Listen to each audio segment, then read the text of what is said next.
اهلا بيك يا صديقي. في الاجزاء اللي فاتت اتعرفنا على اكيرا اللي اتسحب مع اصدقائه من عالمهم لعالم مورجان علشان ينقذوا مملكة ريتس من هجوم الشياطين، ولكن للاسف ملك ريتس ما طلعش سالك وكان بيخطط لافعال مش تمام هو والاميرة بنته، وكمان صلة القتلة بتوعه اللي اسمهم غربان الليل على القائد سران وقتلوه واتهموا اكيرا بقتله، وبعدها هرب اكيرا لمتاهة الكانتين علشان يقتل الوحوش ويزود قوته، وقابل هناك بنت عاملة زي لقطة القشطة كده يا صديقي، ما تقولش إيه لسه. فلو ما شفتش الاجزاء اللي فاتت يا صديقي يا ريت ترجع تشوفها علشان مفيش حاجه تفوتك، وما تنساش طبعا تصلي على النبي في الكومنتات وتذكر الله وتدعمنا بلايك وتشترك في القناه. وتعالى يلا نكمل الحكايه الجامده دي. وشبيك لبيك مارد الانمي بين ايديك.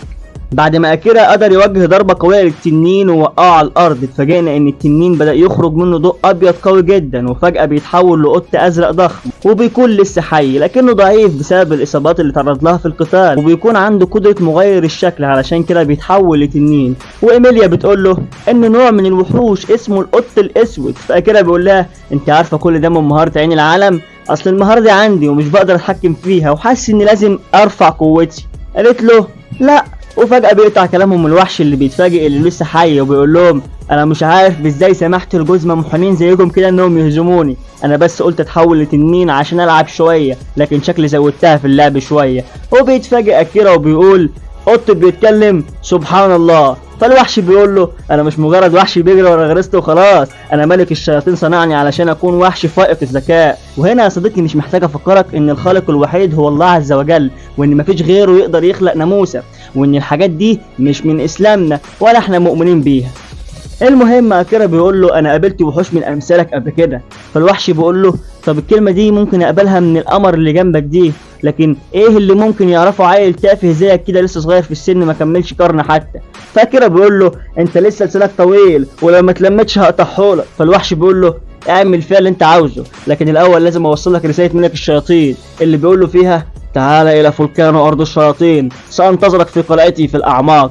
فاكيرا بيكون مستغرب وبيسال نفسه هو ازاي ملك الشياطين يعرفه، هو عارف انه جه العالم ده ازاي اصلا. المهم الوحش نام على الارض وبيقول له خلاص لا كده مهمتي خلصت خلاص، لو عايز تقتلني اقتلني يلا بيع الدنيا والله. ولكن اكيرا بيرفض يقتله. فالوحش بيقول له انجز بقى يا عم ما تقرفناش، مش انتوا كده كده بتعتبروا الوحوش والشياطين اعداء، يلا بقى هي شكه دبوس مش هتحس بحاجه. فاكيرا بيقول له انا ماليش دعوه بالكلام ده، وكمان انا مش مقتنع ان الشياطين اشرار كمان، وطلع الفلاح اللي جواه. فاميليا بتقول لاكيرا بس الباب ده مش بيفتح الا لو الزعيم مات واحنا متنا. والوحش بيقول له انت مش عايز تقتلني ليه يا جدع انت؟ فاكيرا بيقول له وهو في حد يفرط في قمر زيك كده وكيوت كده وعنده الفرو الجميل ده؟ لا وكمان بتعرف تتكلم، يعني مميز عن باقي الوحوش. فبتطلع لهم ايميليا بحل وبتقول لهم ان الطريقه الوحيده اللي تخلينا نخرج من هنا من غير ما حد يقتل حد هي انك تعمل عقد مع الوحش ده ويكون هو حيوانك الاليف. فالوحش بيقول بس دي محتاجه شخص قادر يتحكم في طاقته السحريه كويس جدا.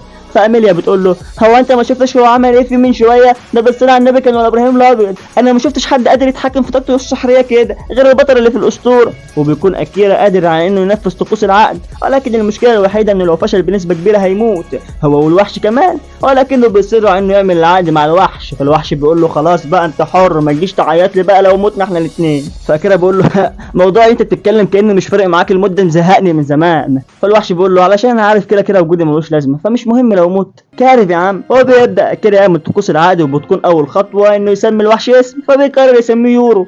وإيميليا بتقول له ان الخطوه الثانيه انه يحط ايده على الوحش ويخلي طاقته السحريه تتدفق لجسمه، وبعد الخطوه دي خلاص مفيش رجوع، يا اما ارواحكم تتحد مع بعض يا اما تموت انت وهو. فبيرد عليها كده بكل ثقه وبيقول لها انا مش هموت هنا.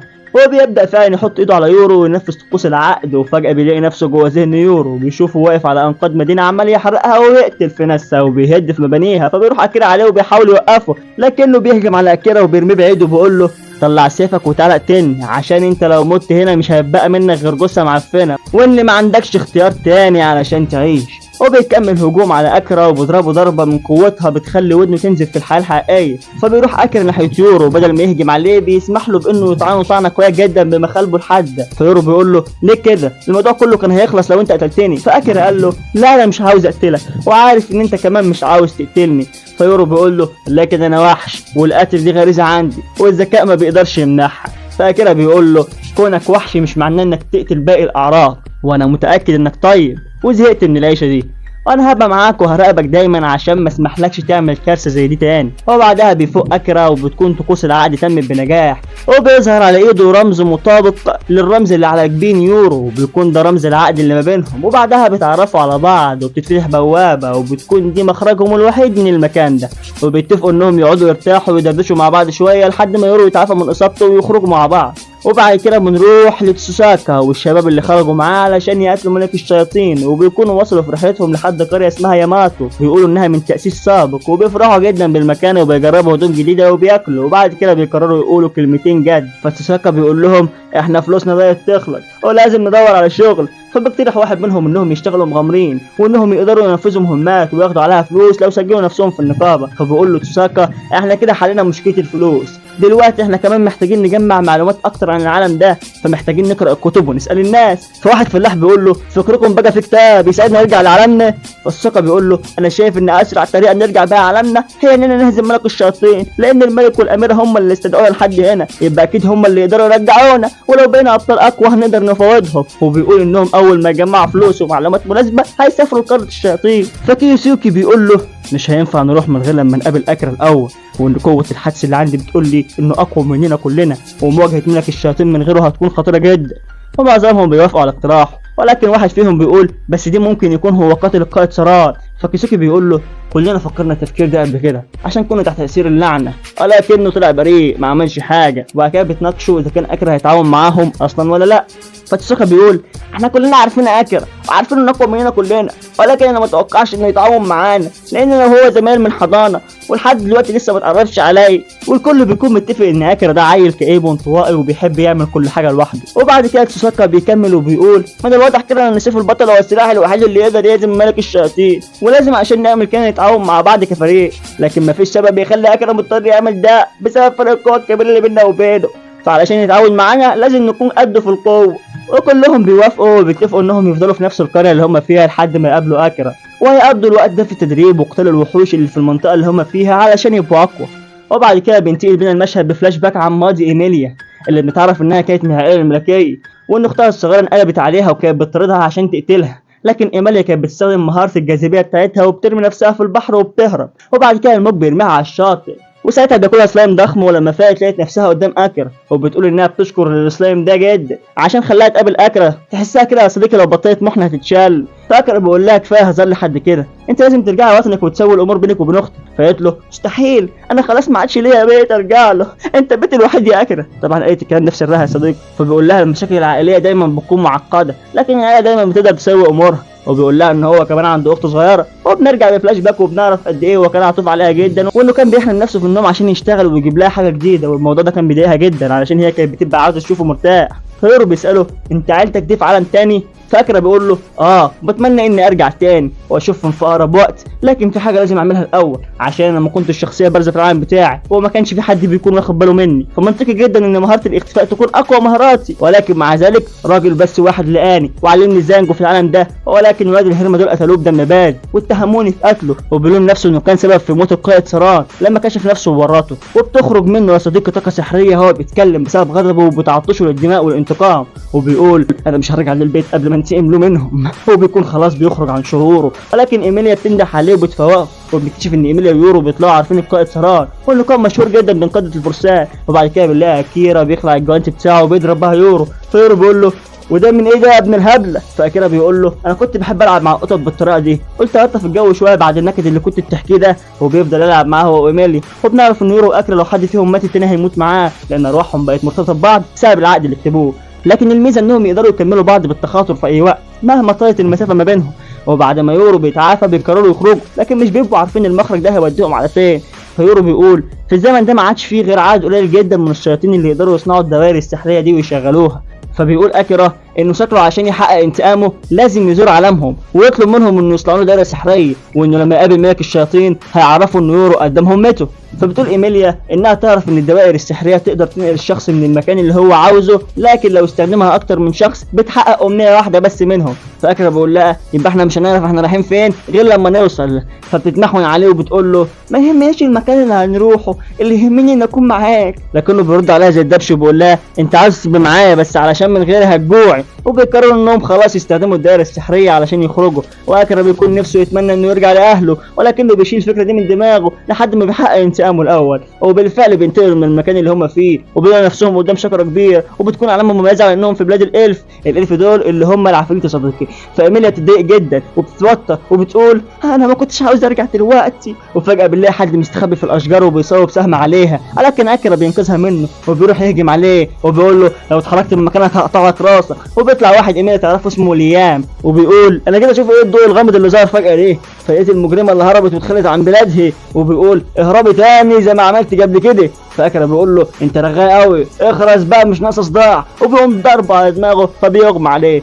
فايميليا بتشكر اكيرا علشان انقذها، ولكن بيكون الاوان قد فات والالف بيحاصروهم من كل حته. وبتطلع اخت ايميليا اللي بيكون اسمها كيلكا وبتقول لها انا مش مصدقه انك اتجرأتي وترجعي تاني لحد هنا برجليكي، ده انا هدفعك من كل ذنب عملتيه في حقي يا بنت الكلب. وبنرجع بفلاش باك وبنعرف ان كيلكا كانت هي الاقوى، مع ذلك ايميليا كانت هي ورثة العرش، ولكن كيلكا بتحطها في دماغها وبتسميها طفلة الخراب. وخطيب ايميليا اللي بيكون اسمه ليام بيكون عاوز يفسخ خطوبتهم، وده الواد اللي اكرا عمل معاه الصح من شويه. والله احسن يا بنت سيبيه وهنجوزك اكرا ست سيدو. وبيقرروا ينقلبوا عليها ويقتلوها بتحريض من كيلكا علشان بتكون شايفه انها الاحق بانها تكون ورثة العرش. وبنرجع للحاضر وايميليا بتقول لاختها انا سايبها لك خالص وماشيه ومش عاوزه اورث العرش، فخلينا نمشي من هنا بهدوء. فكيلكا بتقول لها تمشي فين يا عين امك، هو دخول الحمام زي خروجه، مش هسيبك تمشي من هنا يا جلابه المصايب. فاكره مش بيعجبه الكلام وبيقول لها مالك يا وليه عمال تبيع وتشتري فينا كده. فكيلكا بتقول له انت مين يالا وبتدافع عن المجرمه دي. فاكره بيقول لها انا مجرد قاتل واتعرفت عليها قريب. فكيلكا بتبص لايميليا وبتقول لها وكمان اتجرأت على اصابه ليام وبتضيفي كمان جريمه لجرايمك، ده انت ليلتك مش طالعه الله نهار. فاكره بيرد عليها وبيقول لها جرى يا بت هو انت ما قدرتيش على الحمار فبتشتري على البردعه، بص لي هنا انا اللي غزيته ومالك كده قاعده تقولي عليها مجرمه، هي عملت ايه يعني. فكيلكا بتكشف له دراعها اللي بيكون لونه ازرق وبتقول له انها قدمت لها السم على انه دواء، وانه مش مسموح لاي حد انه يؤذي اي فرد من العائله الملكيه حتى لو كان هو نفسه فرد منها. فايميليا بتدافع عن نفسها وبتقول لا هو كان دواء فعلا ما كانش سم. فكيلكا بتقول لها وكمان بتكدبيني زودي بقى في جرايمك والعذاب بيهاد. وبتبص لاكرا وبتقول له فهمت بقى يا عم البطل، عموما انا بشكرك لانك رجعت لنا المجرمه دي. وبتقرب من اكرا وبتبص في عينه وبتفعل قدرتها الاسرى عليه، ودي قدره بتخليها تستحوذ على قلب اي حد، علشان كده كل دول واقفين في صفها لانهم تحت تاثير قدرتها، حاجه كده زي قلب الحبيب في 4 ايام. فايميليا بتغضب جدا وبتقول لها ابتلي قدرتك دي فورا من على اكرا واعتذري له، لان اكرا هو الوحيد اللي له حق انه يحدد مشاعره وتصرفاته وانت بتزوديها قوي بكل اللي بتعمليه ده. فبتتفاجئ كيلكا من كلام ايميليا وبتقول لها انت اول مره تزعلي بالشكل ده، ولكن فجاه اكرا بيقول لها اهدي هي قدرتها ما تاثرش فيها اساسا. وبنعرف ان قدره كيلكا الاسرى دي مش بتشتغل على الناس اللي قوتهم اعلى منها. بتتفاجئ كيلكا وبتقول انا مش مصدقه ان النكر اقوى مني. فاكره بقول لها ماشي يا ستي نكر عادي، المهم تعترف انك لفقت التهمه لاختك علشان انا مش مصدق ان ملاك الرحمه دي ممكن تكذب على حد وتاذيه. فكيلكا بتامر جهودها يقتلوه، وفي اللحظه اللي اكرا بيستعد فيها لاستخدام سحر الظلال بيدخل فجاه حاكم الالف الحاج ابو الاخوه الاعداء ايميليا وكيلكا وبيقول لهم ايه اللي بيحصل هنا، نزل سلاحك كده انت وهو. فلسه واحد بيقول له اصل الاميره ايميليا ارتكبت خطيئه، قام الملك قال له اخرس ياض هو حد وجه لك كلام، لما رجعت تتكلم العيال تسكت. وبيسال كيلكا على اللي حصل، فبتحاول تلف وتدور والملك بيلاقي جنود بيدافعوا عنها، فبيعرف انها استخدمت قدرتها الاسرى عليهم وبيامرها انها تبطلها فورا، وبيقول لها انه هيحدد عقابها بعدين. وبيروح لايميليا وبيعتذر لها بالنيابه عن كيلكا وبيقول لها انه من الجبن ان كيلكا تهاجمها بكل العدد ده من الجنود، وبيقول لاكرا لو عملك خلص هنا لم عزلك بقى وامشي. فايميليا بتقول له ان اكرا هو اللي ساعدها ورجعها تاني لمملكتها. فابوها بيقول لها باقي الاعراق ممنوع تواجدهم في مملكتنا مهما كانت اسبابهم. فقالت له خلاص يبقى انا كمان همشي معاه، كده انا خلاص ما ينفعش افضل هنا. فبيزعلها وبيضرب بالعصا على الارض وبيقول لها تبقى غلطانه لو فاكره انك هتقدري تمشي من هنا بسهوله، انت خلفتي ومن واجبك قياده المملكه دي من بعدي في يوم من الايام. فاكرا بيتدخل وبيقول له لا مؤاخذه يا حاج انت زي حماها برضه، بس هي مين اللي من حقها تقرر اللي هي تعمل اللي هي عاوزاه دي. وهنا بقى بعيدا عن القصه دي رساله ليكي يا اختاه، دي مجتمعات كافره مالناش دعوه بيهم، ودي مش عاداتنا ولا تقاليدنا ولا ديننا، عشان ما الاقيش بكره رايحه لابوكي وبتقولوا لي انا حره في حياتي وتاخدي بعضك وتهربي مع الواد حدوقه اللي انت مصاحباه، هيقوم رازعك قلم خماسي الابعاد ومطير لك سف فستانك. انا حذرتك اهو اختاه احذري. فالمهم ماك بيقول له اب وبنته بيتكلموا وانت غريب، مال اهلك انت بتحشر نفسك ليه؟ فاكره بيقول له خلاص بقى طالما انت شايفني غريب يبقى انا مش مجبر ان اطيع اوامرك، وانا عندي استعداد اعمل اي حاجه عشان ادافع عن اختيارها. ده لما صدقت شقطتها تقوم تطردني وتقول لها عودي، انا غلطان اصلا اني فكرتك حمايه. فليام بيقوم بعد العلقه اللي خدها وبيقول للملك سامحني انا جبت الحر لنفسي. فميك بيبص لاكرا وبيقول له انت اللي دقيته؟ ده انت كنت بتتكلم بجد بقى لما كنت بتقول هتعمل اي حاجه عشان تحمي اختيارها. خلاص انا هتحداك في نزال، واللي هينتصر هو اللي هياخد القرار، وانا علشان عجزت بقى والعظمه كبرت هخلي كركه هي اللي تقابلك بدالي. وعلى حسب تقليد الالف النزال هيكون تحت الشجره المقدسه. وهما في الطريق ايميليا بتعتذر لاكرا انها ورطته في المعركه دي، فاكرا بيقول لها ما تقلقيش ده مش ذنبك، انا اللي قررت اني اتدخل في شؤونك. وبيسالها عن حكايه طفله الخراب دي، فبتقول له ان اسطوره الالف بتقول ان لما توأم بيتولدوا واحد فيهم مش بيبقى شبه ابوه وامه، فبيكون طفل خراب وفقري وبيجيب المصايب لبلادنا. فيورو بيقول لها هم مش بطلوا التخلف ده من زمان وعرفوا انها خرافه وما عادوش بيقتلوا الطفل الملعون. فايميليا بتقول له بس انا ما عنديش نفس لون عيون بابا او ماما. فيورو مش بيكون مصدق ان اقرب الناس ليها بيندهوا لها باللقب ده. فاكرا اللي خلاص بقى الراعي الرسمي للمحن بيقول لها بس انا شايف ان عيونك وشعرك في غايه الجمال بيوتيفول. واخيرا يا صديقي بيوصلوا لمكان النزال تحت الشجره المقدسه، ويورو بيعرف اكرا انه ما يقدرش يستخدم مهاره الاخفاء هنا. وايميليا بتحذره وبتقول له خلي بالك عشان كاريكا افضل مبارزه في مملكه الالف كلها. فاكرا بيقول لها شكلك بتقدرها جامد. فبتقول له انهم كانوا اخوات مقربين، وهي شافت ان قد ايه كاريكا تعبت واجتهدت عشان تطور من نفسها، وانها رغم كل ده اختها الصغيره وعز عليها. وفي الناحيه الثانيه ماك بيشجع بنته وبيقول لها اثبتي جدارتك يا باه كفرد من افراد العائله الملكيه وخلصي على الواد ده. بتقول له ما تقلقش يا حجوج بنتك ب 100 راجل. وبيبدا القتال ما بينهم، واكرا بيمسك السيف. فكركه بتقول له هو انت فاكر انك هتهزمني من غير ما تطلع سيفك؟ فبقول لها انا بس خايف اقتلك بالغلط. فقالت له انت حر، انت كده هتديني فرصه احسن عشان ارجع ثقه الحاج فيا. فاكره بقول لايميليا اتفرجي بقى عشان لما هزمها هتبقى قادره تاخد القرار اللي انت عاوزاه براحتك. ويبدا قتاله وبتهجم كلك عليه، ولكنه بيعترف بقوتها وبيعرف انها مش اقوى مبارزه في الالف على الفاضي، وبيتفادى ضرباتها بسرعه البرق وبيجي وراها وبيزقها.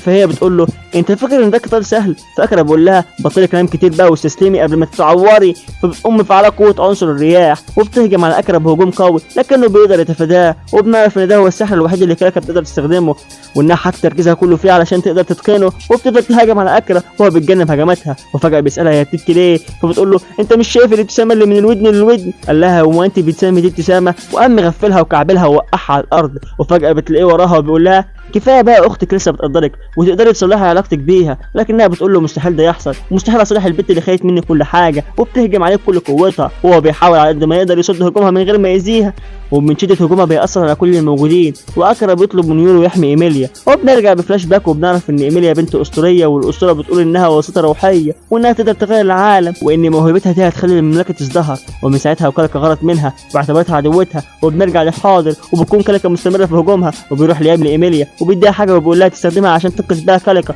وبيكون غصن من الشجره المقدسه فيه قدرات تطهير، وبيبطل القدره السحريه بتاعت كلكا مع الجنود. فكلكا بتعيط وبتقول انا كده خلاص خسرت كل حاجه تاني، واختي هتاخد مني كل حاجه. وبتكون زعلانه جدا وفاكره ان محدش مهتم بيها ولا ملاحظ وجودها. وبتهجم على اكرا هجوم قوي جدا، ولو اكرا قدر يتفادى اللي وراها يموتوا. فبيضطر اكرا انه يفعل سحر الظلال وبيخليه يبلع هجومها، وبيكون سحر الظلال هيبلعها هي كمان، ولكن اكرا بينقذها على اخر لحظه. وبعد كده بيهجم عليها الهجوم النهائي وبيوقعها على الارض، وبيقول لها انت ازاي فاكره ان مفيش حد ملاحظ وجودك؟ انت مش شايفه الناس اللي حواليك دي كلها؟ فبتقول له انت اصلا جاي تشمت فيا. وبعد كده بتكلم ليام وبتقول له انت طلعت اقوى من اللي كنت اتوقعه، قدرتي الاسرى مفعولها ما كملش معاك كتير، واول ما فقت جريت على حبيبتك القديمه وكمان ساعدتها تبطل مفعول قدرتي. ولكن ايميليا بتقول لها ان ليام ما كانش تحت تاثير قدرتها من الاول. فكلكا بتفكر ان اختها بتستهتر بيها وبتقول يلا قولي لي هتعاقبوني ازاي؟ هتعدموني ولا تعملوا ايه؟ فابوها بيجي وبيقول لها لو في حد يستحق العقاب هيبقى انا، اختك ما خدتش منك حاجه، الغلطه كانت غلطتي من الاول. وبنتفاجئ انه كان افقد كلكا ذكرياتها بكل النسيان، وبيقرر انه يرجعها ذكرياتها عشان تشوف الحقيقه.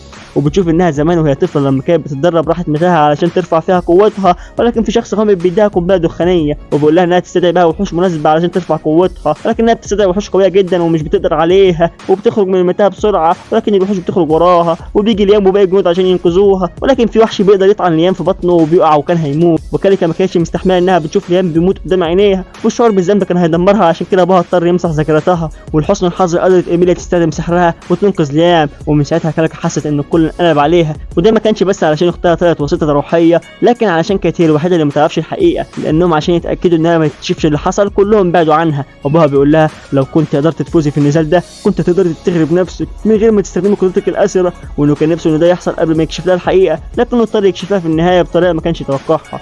فبيروح لها ليام وبيقول لها انا كنت غبي وكنت عاوز افصلك عن ايميليا قبل ما كراهيتك لها تزيد، عشان كده ساعدتك على طردها من المملكه. وبنعرف ان سبب عدم تاثير قدره كاليكا على ليام ان ورقه من الشجره المقدسه دخلت جسمه وهو بيتعالج، عشان كده هو محصن ضد القدره دي. وليام بيقول لها انا كنت معجب جدا بالمجهود اللي انت عملتيه عشان تطوري من نفسك وما قدرتش اوقفك، ودي كانت غلطتي انا. فكاليكا بتقول له لا، كانت غلطتي انا اللي فهمت طيبتك غلط وفكرتها اهمال، ولومت اختي اللي صلحت كل اللي انا بوظته وظلمتها، وبتقعد تعيط. فاميليا بتقول لها ما تلوميش نفسك، انت كنت جامده جدا وكل حاجه عملتيها قبل الحادثه وبعد الحادثه كانت من قلبك، وانا عارفه قد ايه انت طيبه عشان انا فاكره كل حاجه.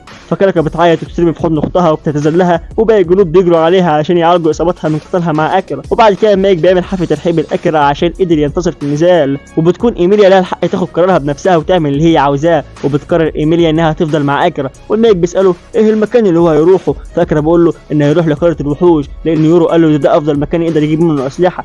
وبعد كده ايميليا بتاخد اكيرا المكان هادي وبتقول له يناديها باسمها، عشان يعني هي شايفه ان حروف اسمها طالعه من بقه زي الشربات والمحن اللي انت عارفه ده يا صديقي. وبتقول انها هتفضل معاه طول العمر وهتروح معاه في كل مكان. وعلى الجانب الاخر بيكونوا الشباب زهقوا لانهم قعدوا فترات طويله مستنيين اكيرا، ولكن البيكن مقضاها محن مع ايميليا وبيكونوا خلاص مش عارفين يرفعوا قوتهم اكتر بصوت الوحوش اللي في ياماتو.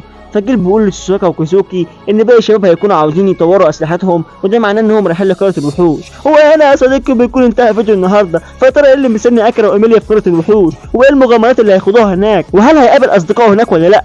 كل ده يا صديقي هنعرفه في الفيديو اللي جاي. فلو عجبك الفيديو ما تنساش بعد ما تصلي على النبي وتذكر لا تدعمنا بلايك الجميل وتشترك في القناه وتفعل الجرس عشان يوصلك كل جديد. وشوف بيك لوب بيك مرد الانمي كان بين ايديك.